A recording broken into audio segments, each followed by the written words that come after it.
welcome. Time for us to keep exploring the robot-infested corridors. I'm never a fan of large rooms like this.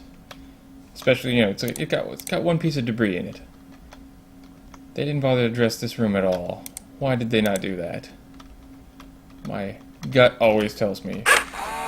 Even though my gut is sometimes wrong. Ambush waiting to happen. That's why. So says my gut.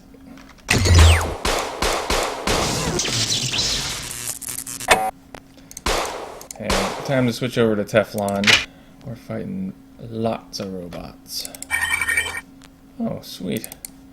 Disposable logic probe. This means if I ever run into one of those little panel puzzles and either don't have the time or interest in solving it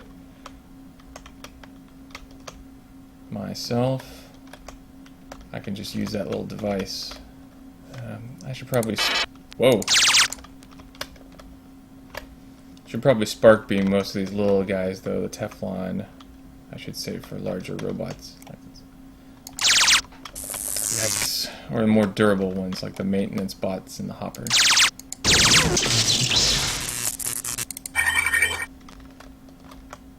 Since at least with the little one I can recharge it. Okay. Sweet. Speaking of hoppers. Super lame.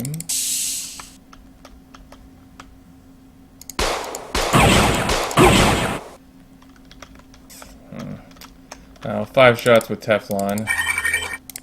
That's actually not very impressive, but it's better than any other gun we've got.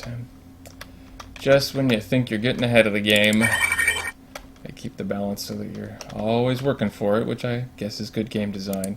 Sometimes it's a little frustrating, though. Okay. While I'm working on cleaning up some of these other robots, I did want to make sure to not forget an issue, a correction. I referred to Terry Brocious as the singer for the band Tribe.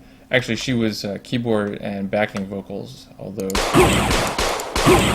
apparently she did lead vocals on a couple songs.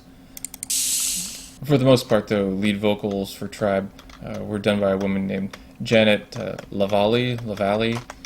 I don't really know. It's Dr. Darcy's level 2 office. I'm wondering, will Dr. Darcy have an office on every level? But yeah, this is just where we grab those discs. Nice. Anyway, I'm sure enough nerds have ignored Janet's contribution to the band because Terry was the voice of Shodan that, I don't know, if I was her, I'd probably be pretty annoyed with that by now, so I figured I owed her a correction. Okay, great. Not great.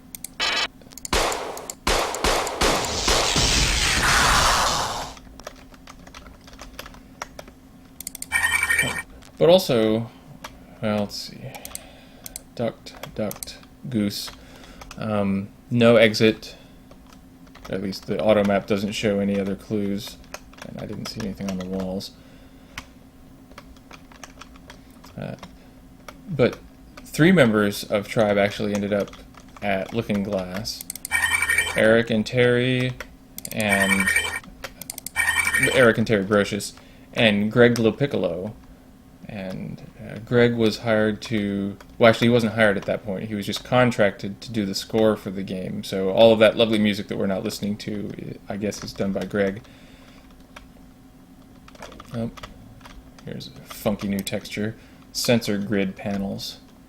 I have no idea what that means, but it's a tall room. So he was hired to do the score, and I guess ended up also doing the sound effects and voice recording for the game. And all 3 of them ended up at Harmonix, where they were involved with the creation of the Rock Band and Guitar Hero franchises, so kind of cool. And speaking of the logs Greg recorded, we have a new one from Stannek, 24 October, so only 2 weeks ago. I was standing right next to him. Darcy was telling me something about the laser, something about overrides and a number. Cyborg assassin shot him in the back of the head. Didn't even touch me. They knew Darcy was onto something. Oh, yeah, and we know pretty much what he was onto, which was all of the stuff about how to stop Shodan from firing the laser by destroying it.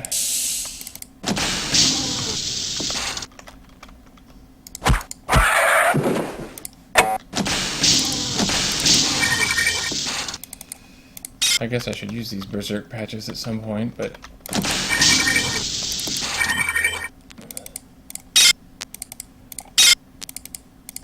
and these gas grenades that I now have a pile of. But I always feel like if it's powerful enough that I need the berserk patch as opposed to just shooting 2 darts, then it's too dangerous to risk running up into. I'll probably get killed.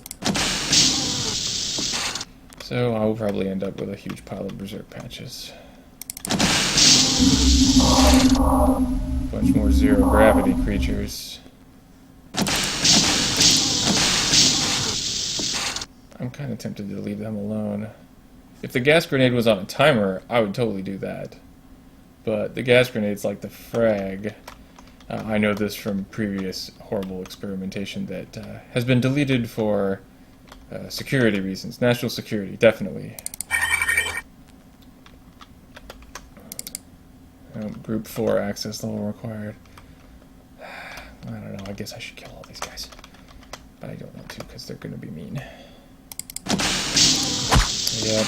Zero G creatures are no joke.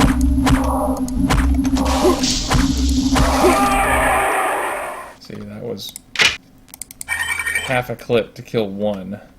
Although finally we do have an enemy type that isn't either run straight at you or hit you from anywhere with hit scan weapons. Finally somebody we can actually sort of dance with.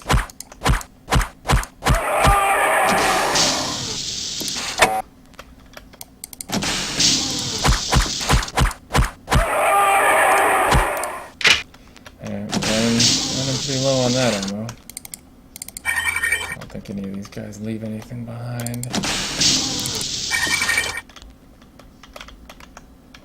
Alright, and clear, but for what? Matter converter, which we cannot use.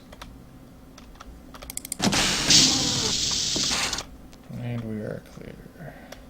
And group access 4, not yet.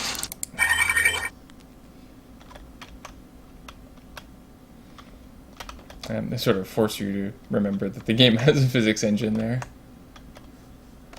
I see you. But mostly I see a cabinet with loot.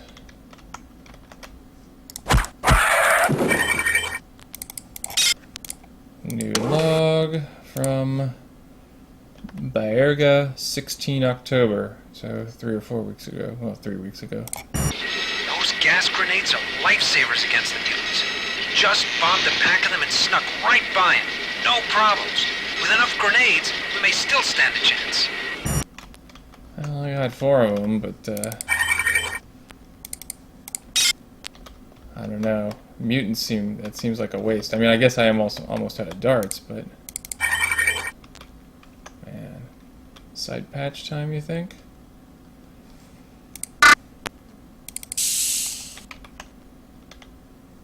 Got some papers on the floor.